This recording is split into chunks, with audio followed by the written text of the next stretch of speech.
Assalamualaikum warahmatullahi wabarakatuh. Salam sejahtera buat sobat sobter dimanapun berada. Semoga kita semua dalam keadaan sehat jasmani dan rohani, tidak kekurangan satu apapun. Amin ya robbal alamin. Bab 23-24. Di panggung hidup dan mati, Nan Xuan terbaring diam, dengan darah masih mengucur dari tenggorokannya. Di sekeliling, ada keheningan. Saya pikir ini akan menjadi pertarungan yang hebat, tapi saya tidak menyangka akan berakhir seperti ini. Satu pedang, Nan Xuan ini bahkan tidak memblokir pedang Ye Guan. Selain kaget, saya malah tambah heboh. Perbaikan pedang. Sebenarnya ada seorang kultivator pedang di Akademi Guangxuan. Di pilar batu, Song Fu melirik Fei Banxing dan berkata sambil tersenyum, "Adik perempuan sangat tersembunyi." Fei Banxing terdiam. Dia tidak menyangka Ye Guan tiba-tiba menghunus pedangnya dan mengungkapkan identitasnya sebagai pendekar pedang. Apa yang dia pikirkan? Setelah berpikir sejenak, dia berbisik, "Apakah kamu ingin memberitahu semua orang di depannya bahwa tunangannya sangat baik?" Pada titik ini, dia menggelengkan kepalanya dan tersenyum. Pria kecil ini. Ye Guan pasti ada alasan untuk melakukan ini, dan itu juga memberitahu orang luar untuk tidak memiliki ide Nalanja lagi. Saat ini, Xiao Ge tiba-tiba muncul di panggung hidup dan mati. Dia tidak berbicara, tetapi mengambil tubuh Nan Xuan dan menghilang ke langit. Fei Banxing melirik Xiao Ge yang hendak pergi dan tidak berkata apa-apa. Di sampingnya, Song Qi tiba-tiba berkata, "Jangan khawatir, dia tidak berani main-main." Fei Banxing mengangguk sedikit, lalu berbalik dan pergi. Di lapangan, semua orang berpencar. Fakta bahwa Ye Guan adalah seorang kultivator pedang dengan cepat menyebar ke seluruh Akademi Guangxuan. Perbaikan pedang, hampir hanya ada sedikit pembudidaya pedang di seluruh Nanzhou, dan saat ini tidak ada satupun di Akademi Guangxuan. Tapi sekarang ada satu. Alhasil, Ye Guan langsung menjadi topik hangat di Akademi Guangxuan Su dan dibicarakan banyak orang. Ye Guan membawa Nalan Jia ke awan.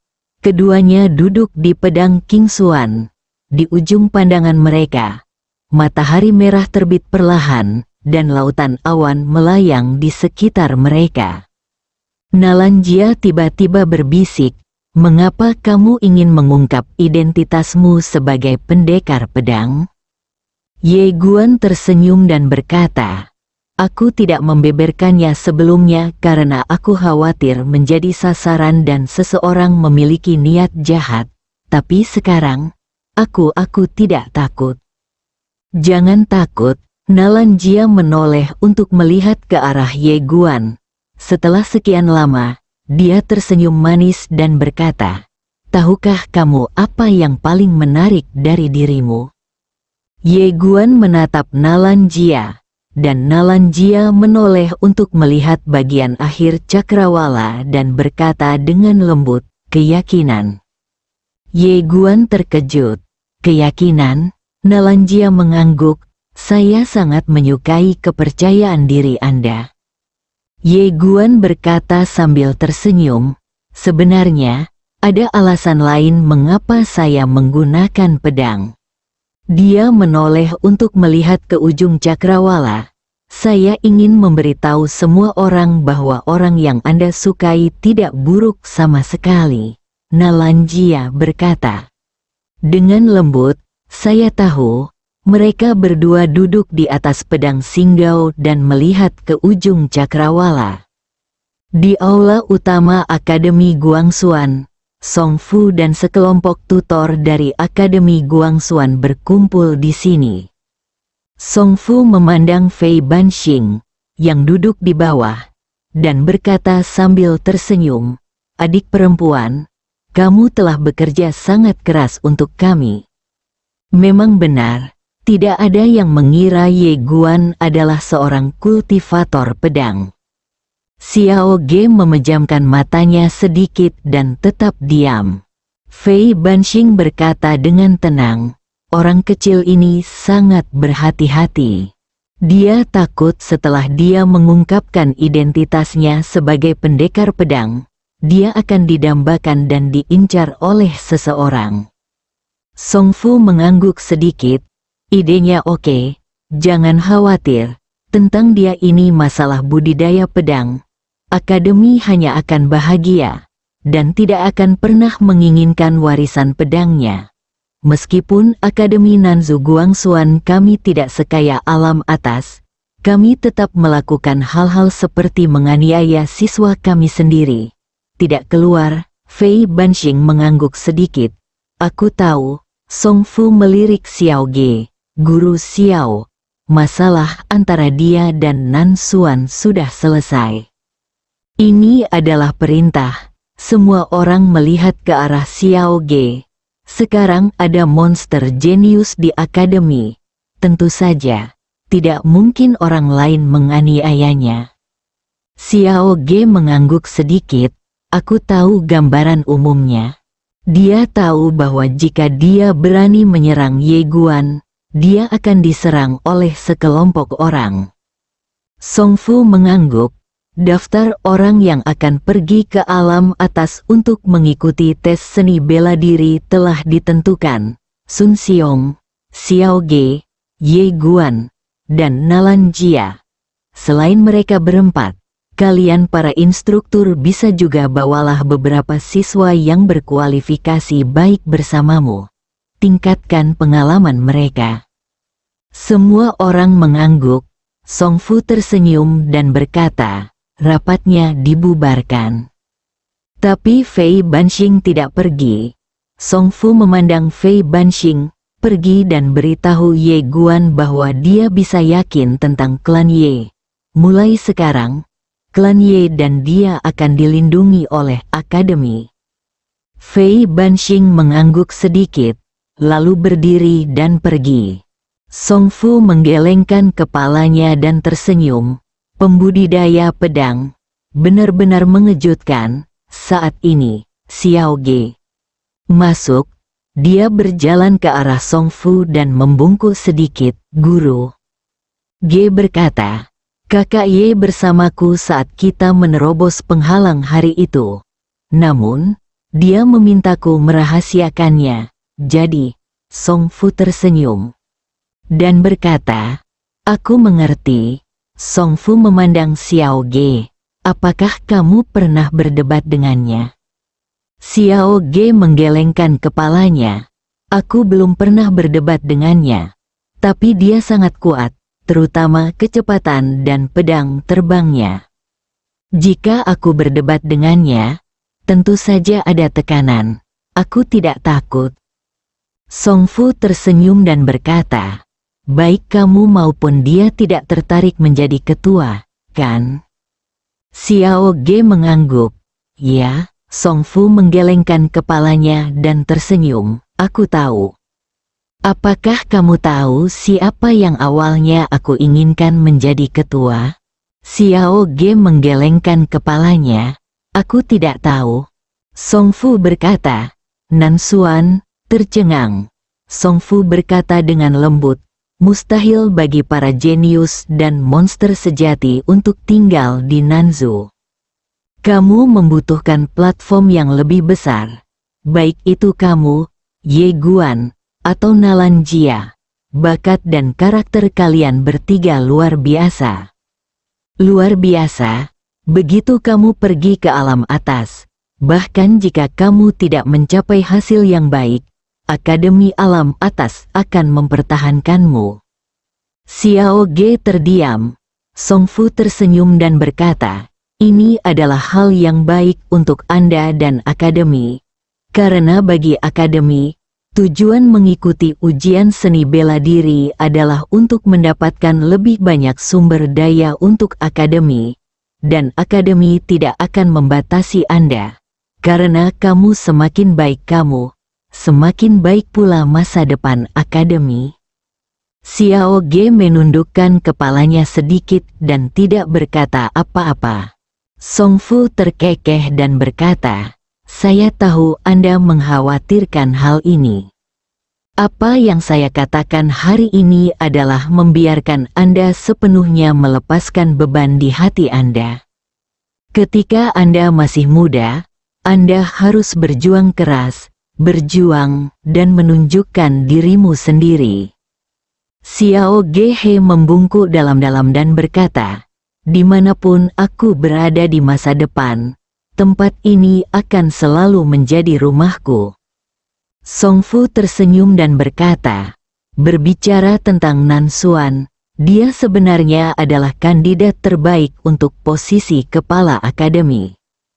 Namun, dia memiliki kelemahan fatal, yaitu dia terlalu memperhatikan cara seorang penjahat, dan dia bisa menjadi pria sejati atau penjahat. Oleh karena itu, akademi selalu mengamati dan melatihnya. Waktunya dia bertemu Ye Guan," katanya. Dia menggelengkan kepalanya dan tersenyum, merasa sangat tidak berdaya. Xiao Ge menggelengkan kepalanya. Orang ini berpikiran sempit dan tidak ingin orang lain lebih baik darinya. Menjadi ketua bukanlah hal yang baik bagi akademi. Song Fu mengangguk sedikit. Ujian seni bela diri akan terjadi dalam 3 bulan, dan kita akan berada dalam 1 bulan. Kamu harus pergi ke dunia atas terlebih dahulu, dan kamu harus bersiap. Xiao Ge mengangguk, dimengerti. Song Fu tersenyum dan berkata, "Pergi." Xiao Ge membungkuk sedikit, lalu berbalik dan pergi. Setelah Song Fu terdiam beberapa saat, dia berkata, "Instruksi, mulai sekarang, Ye Nan akan dipromosikan menjadi siswa halaman dalam dan semua sumber pelatihan akan berlipat 3, dan dia akan diajar secara pribadi oleh kepala sekolah instruktur halaman dalam Tuan Mu." Suara itu jatuh, dan di sudut, seorang lelaki tua memberi hormat sedikit lalu mundur. Pada saat ini, Song Fu berkata lagi, "Juga, siapkan hadiah besar dan kirimkan ke klan Ye di kota kuno. Kamu pergi ke sana secara langsung, lalu pilih 3 murid Ye Mansion yang baik dari klan Ye untuk dibawa ke akademi, dan beritahu Ye Mansion, setiap tahun mulai sekarang, kami akan memilih seseorang dari Ye Mansion untuk mengajar di akademi. Kuota tetap. Ini adalah perawatan yang hanya tersedia untuk beberapa keluarga besar." Orang tua itu melirik ke arah Tuan Song, membungkuk sedikit, dan berbalik untuk pergi. Mata Song Fu perlahan tertutup.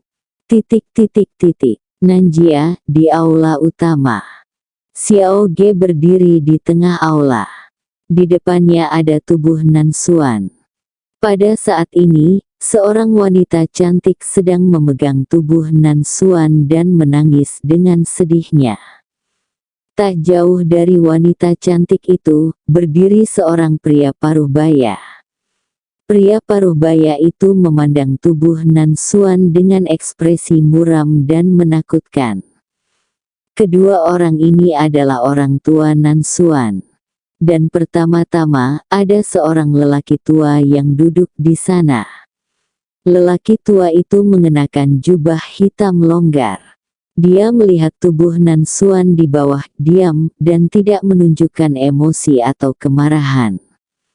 Pada saat ini, Xiao Ge tiba-tiba menghela nafas dengan suara rendah, "Ketua Nan Mo, saya meremehkan Ye Guan.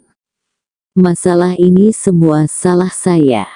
Jika saya tahu bahwa orang ini adalah seorang kultivator pedang, saya tidak akan pernah membiarkan Nan Xuan He pergi ke tahap hidup dan mati." Nan Mo menggelengkan kepalanya sedikit, "Bagaimana aku bisa menyalahkanmu Tuan Xiao? Itu karena dia sombong." Xiao Ge menghela nafas berat lalu berkata, "Apakah ada orang yang cocok di Nan keluarga?" Ya, saya bisa membawanya ke akademi dan mengajarinya secara langsung. Nanmo berdiri dan mengepalkan tinjunya. Terima kasih. Dia berkata dengan cepat, Xiao Feng. Setelah suaranya jatuh, seorang pria berusia 15 tahun atau 16 tahun keluar. Dia berjalan ke arah Xiao Ge dan membungkuk dalam-dalam. Saya telah bertemu Guru Xiao. Xiao Ge memandang Nan Feng dan mengangguk sedikit. Oke. Nan Feng segera berlutut. Saya telah bertemu guru. Xiao Ge mengangguk. Ikuti aku ke akademi besok. Setelah mengatakan itu, dia berbalik dan pergi. Begitu Xiao Ge pergi, wanita cantik itu tiba-tiba berkata dengan galak, pemimpin klan, kamu harus membalaskan dendam Suaner. Jika Ye Guan tidak mati, aku diam. Nanmo tiba-tiba meraung, dan wanita cantik itu langsung dipukul. Nanmo menatap wanita cantik itu, jika kamu berani mengucapkan kata balas dendam lagi, aku sendiri yang akan selingkuh. Wajah wanita cantik itu dipenuhi rasa tidak percaya. Nanmo menghela nafas dengan suara rendah. Orang ini adalah seorang kultivator pedang, yang berarti dia telah memperoleh warisan ilmu pedang. Dengan kata lain, kemungkinan besar ada orang kuat misterius di belakangnya. Selain itu, dia sekarang adalah seorang pedang kultivator. Kekuatan bertarungnya sangat menakutkan. Akademi Guanxuan akan melakukan yang terbaik untuk mengembangkannya. Jika keluarga Nan kita berani membalas Ye Guan atau klan Ye, maka keluarga Nan kita akan dalam bahaya musnah. Wanita itu berkata dengan suara gemetar, begitukah? Lupakan saja. Nanmo perlahan menutup matanya dan berkata dengan lembut, kita seharusnya tidak memikirkan balas dendam sekarang, tapi harus memikirkan apakah orang ini akan datang untuk membalas dendam pada Nanku, keluarga. Pada titik ini, dia melihat ke arah Nan Feng di depannya. Ingat, setelah kamu pergi ke Akademi Guanxuan, jangan menunjukkan permusuhan apapun kepada Ye Guan. Tidak boleh ada permusuhan, sama sekali menjauhlah darinya ketika kamu melihatnya. Belajar dan berlatih saja, jangan khawatir tentang hal lain, mengerti? Nan Feng mengangguk, dimengerti. Nanmo memandang lelaki tua di sudut kanan, pergi ke Ye Mansion dan siapkan hadiah besar, dan katakan Nanshan hari itu. Insiden itu benar-benar salah paham. Keluarga Nan saya salah paham Tuan Ye Guan. Kami telah menyelidiki dengan jelas dan menemukan bahwa kematian King Yue tidak ada hubungannya dengan dia. Itu saja. Saya akan meminta maaf secara langsung, jadi sepertinya lebih tulus. Petik 2. Akademi Guanxuan, Gunung Setengah Hijau. Ye Guan datang ke aula Fei Banxing dan melihat Ye Guan datang. Fei Banxing tersenyum dan berkata, selamat. Ye Guan tersenyum sedikit, lalu duduk di depan Fei Banxing. Itu adalah armor surgawi yang diberikan Fei Banxing padanya. Fei Banxing memandang Ye Guan, memang benar aku meremehkanmu. Ye Guan menggelengkan kepalanya, Nangxuan itu meremehkan musuh. Fei Banxing sangat tertarik bagaimana mengatakannya. Kedua, pertama, dia tidak mengetahui detailku dan secara serius meremehkan kekuatanku saat menghadapiku. Kedua, karena dia memiliki baju besi surgawi dan dua pil itu hidup, dia merasa bahwa dia yakin akan segalanya dan secara strategis meremehkanku. Poin terakhir adalah ketika kedua belah pihak menuju tahap hidup dan mati, itu adalah hidup dan mati, dan adalah tabu baginya untuk berbicara omong kosong sebelum pertempuran. Setelah Fei Banxing terdiam beberapa saat, dia berkata, tahukah kamu mengapa dia berbicara omong kosong sebelum pertempuran? Ye Guan mengangguk. Sedikit, dia adalah putra dari keluarga kaya dan tidak pernah mengalami perkelahian jalanan dengan orang-orang kelas bawah seperti kita. Berkata, semakin rendah kelasnya, semakin banyak orang yang kejam dan tidak berguna dalam banyak kasus. Hidup. Fei Banxing memandang Ye Guan dan berkata sambil tersenyum, saya melihatnya. Jika dia tidak meremehkan musuh, dia bukanlah lawanku, itu hanya perbedaan antara mati lebih awal dan mati terlambat. Fei Banxing tertawa keras, anak kecil, aku suka kepercayaan dirimu, haha. Letakkan di depan Fei Banxing, guru, pil ini adalah pil tingkat surga. Petik 2. Ramuan tingkat surga secara alami sangat berharga. Fei Banxing tidak menolak, oke. Ye Guan berdiri, memberi sedikit hormat, lalu berkata, guru, saya akan berlatih. Fei Banxing melirik pil di depannya, dan merasakan arus hangat di hatinya. Dia akhirnya menemukan jawabannya. Si kecil ini adalah tipe orang yang akan baik padamu jika kamu baik padanya. Setelah beberapa saat, Fei Banxing menggelengkan kepalanya dan tersenyum. Xiao Jia memiliki penglihatan yang sangat bagus. Petik 2. Ye Guan datang ke puncak gunung. Dia duduk bersila, melipat tangan di dada, dan mulai menjalankan yang abadi level skill di tubuhnya. Tiba-tiba, energi spiritual yang tak terhitung jumlahnya dari sekeliling berkumpul ke arahnya seperti air pasang. Praktik. Setelah memperoleh teknik pikiran tingkat keabadian, tingkat kultivasinya benar-benar meningkat pesat. Metode mental tingkat keabadian ini benar-benar menantang surga. Setelah waktu yang lama, Ye Guan perlahan membuka matanya, dia perlahan mengangkat tangannya, dan nafas keruh keluar dari mulutnya. Saat ini, dia telah mencapai puncak alam Tongyu. Hanya ada satu langkah lagi dari alam ilahi. Namun, ia tidak memaksakan diri untuk bergegas ke alam ketuhanan, karena menurutnya untuk mencapai suatu alam, Anda harus mengenalnya terlebih dahulu. Jadi, dia membaca banyak informasi untuk memahami alam ketuhanan ini. Alam jiwa ketuhanan ini terutama berfokus pada perpaduan tubuh fisik dan jiwa ketuhanan. Jiwa ketuhanan mengacu pada kekuatan mental dan jiwa. Ketiganya terintegrasi sempurna dan menembus batas diri sendiri meningkat pesat, dan pukulan biasa akan terjadi, dapat dengan mudah mengguncang tembok kota. Raksasa di lantai 9 menara percobaan berada di alam roh, dan lawan dapat dengan mudah menghancurkan tembok kota dengan satu pukulan kapaknya.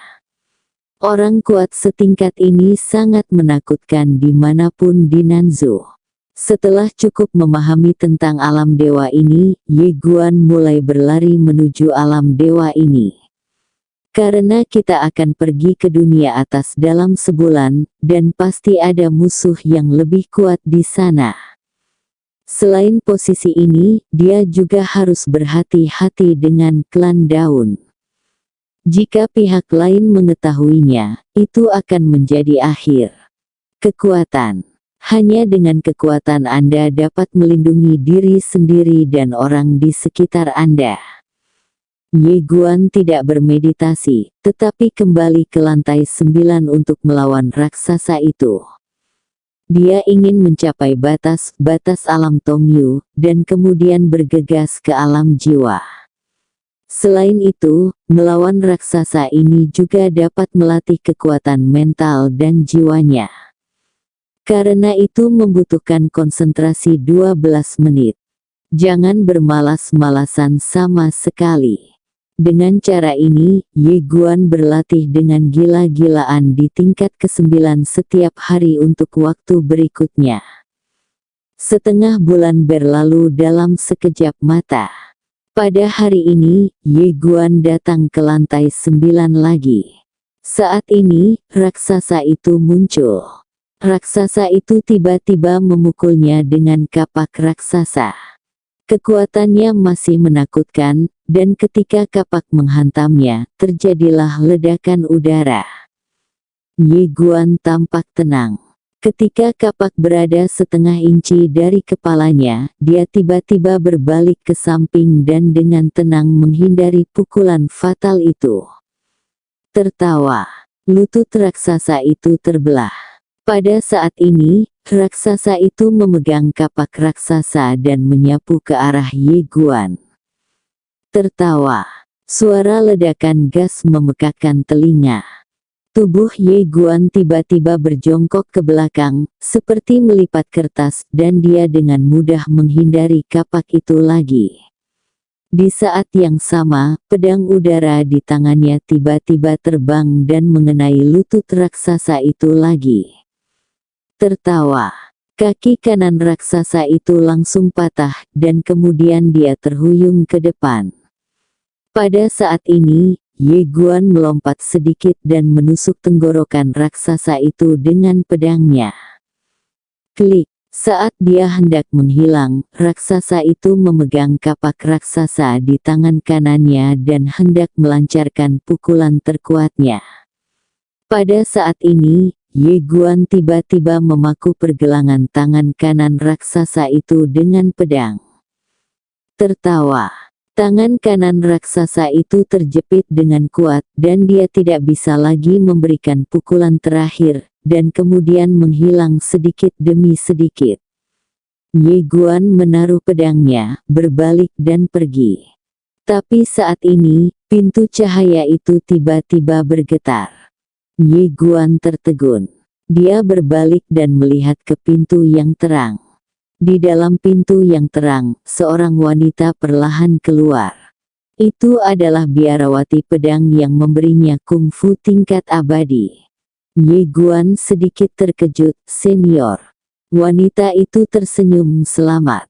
Ye Guan bingung, selamat. Wanita itu mengangguk, kamu adalah orang tercepat dalam sejarah yang mengalahkan raksasa ini. Titik. Jawab, yang tercepat. Wanita itu mengangguk. Sedikit ada 98.000 menara percobaan seperti ini di alam atas dan bawah, dan Anda adalah orang tercepat di bawah usia 20 tahun dalam sejarah yang mengalahkan raksasa. Saya sebenarnya bisa lebih cepat. Dia tidak berbohong, dia memang bisa lebih cepat. Wanita itu tersenyum dan berkata ini sudah sangat cepat. Ye Guan bertanya, senior apakah ada hadiahnya? Wanita itu mengangguk, ya. Kamu Guan.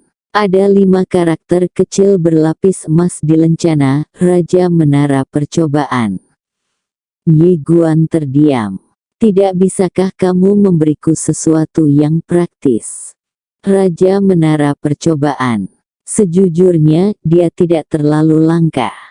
Wanita itu tiba-tiba tertawa dan berkata, sudah kubilang, lencana ini bahkan lebih langka daripada keahlian tingkat surgamu.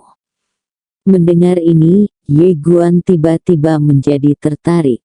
Dia mengambil lencana itu terlebih dahulu, lalu berkata, apa yang kamu katakan? Wanita itu tersenyum dan berkata, lencana ini memiliki efek yang sangat-sangat penting. Dengan lencana ini, Anda dapat bergabung dengan Akademi Guanxuan manapun kecuali Akademi Utama. Petik 2. Ye Guan berkata dengan suara yang dalam, benarkah? Wanita itu mengangguk, tentu saja.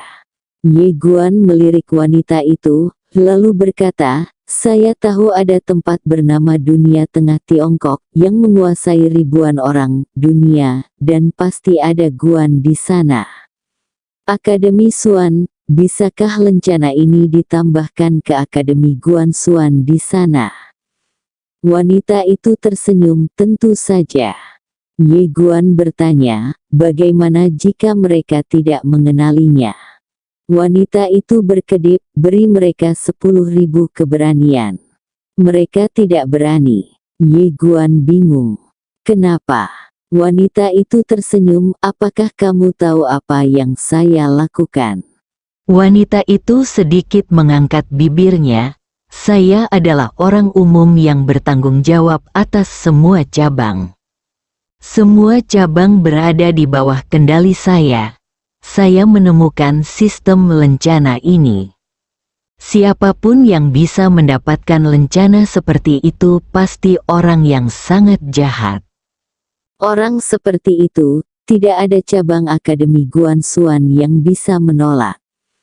Ye Guan ragu-ragu, lalu berkata, bagaimana jika mereka menolak? Wanita itu menatap Ye Guan, tidak ada peluang.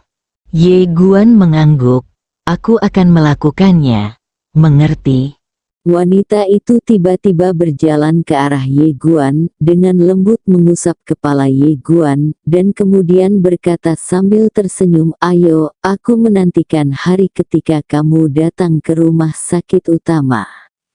Setelah mengatakan itu, dia tubuh berangsur-angsur menjadi tidak nyata, menghilang dengan cepat.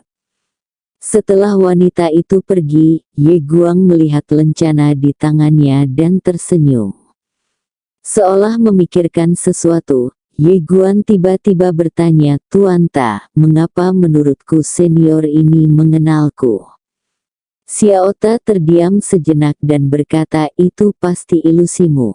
Xiao Ta berkata, tentu saja. Dia adalah orang umum yang bertanggung jawab atas semua cabang, dan dia adalah tokoh yang kuat di Akademi Guan Xuan. Bagaimana dia bisa mengenalmu, anak malang dari negara terpencil? Ye Guan berpikir sejenak, dan kemudian berkata, itu benar. Xiao Ta berkata, kamu sekarang dapat melatih niat pedang tingkat kedua. Ye Guan berkata dengan penuh semangat, niat pedang. Xiao Ta berkata, ya, perpanjangan pedang keinginanmu. Jika kamu dapat mewujudkan niat pedang, kekuatan pedang terbangmu dapat ditingkatkan setidaknya 5 kali lipat. Hal semacam itu raksasa tadi, kamu bisa dibunuh dalam hitungan detik dengan satu serangan pedang. Ye Guan sangat bersemangat. Dia memeriksa informasinya dan menemukan bahwa pada kenyataannya, hanya mereka yang telah mengembangkan niat pedang yang dapat dianggap sebagai kultivator pedang sejati. Dikabarkan bahwa di dunia atas, banyak orang berhenti pada niat pedang setelah mempraktikkan kekuatan pedang, dan mereka tidak dapat mewujudkan niat pedang seumur hidup mereka. Oleh karena itu, sebelum seseorang mengembangkan niat pedang, sebenarnya, seseorang hanya dapat dianggap sebagai pendekar pedang. Ye Guan dengan cepat berkata, Tuan Ta, bagaimana saya bisa mengembangkan niat pedang? Xiao Ta berkata, pencerahan. Ye Guan berkedip, bisakah Anda memberi saya beberapa tips? Xiao Ta terdiam sejenak dan berkata, misalnya, dalam pikiranmu, menurutmu untuk apa pedang itu? Setelah Ye Guan merenung sejenak, dia membuka telapak tangannya dan pedang Xingdao muncul di tangannya. Setelah melihat pedang Xingdao untuk waktu yang lama, dia menunjuk ke depan dan berkata dengan mata dingin, pedang adalah senjata pembunuh, aku hanya mengolah pedang untuk membunuh orang. Saat suara itu jatuh, pedang Xingdao di tangannya bergetar hebat. Saat berikutnya, cahaya merah samar tiba-tiba muncul dari pedang Dao. Lebih dari 10 kaki jauhnya, jurang yang dalam terkoyak langsung ke tanah oleh lampu merah ini. Ye Guan tercengang. Di dalam Xiao Ta berkata dengan suara yang dalam, sial, apakah dia curang? Suara misterius itu berkata, tidak. Saya bisa bersaksi. Xiao Ta berkata dengan suara yang dalam, ini bahkan lebih keterlaluan daripada master penipu. Bersambung.